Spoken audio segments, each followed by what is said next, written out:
রাধা গোবিন্দ মন্দির চলে এসেছি। চলো তোমাদেরকেও দেখাই। একটি ঘুরতে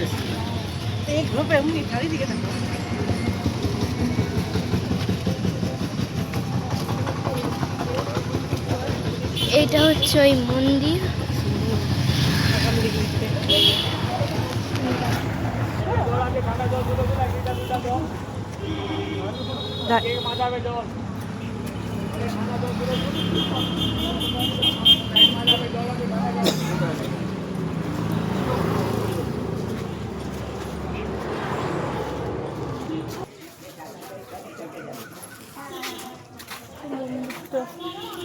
ও পুরীর মন্দিরের মতো ওপরে একটা চক্র লাগানো রয়েছে।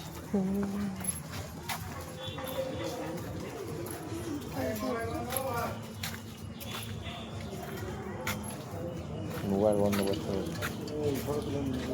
ওই যে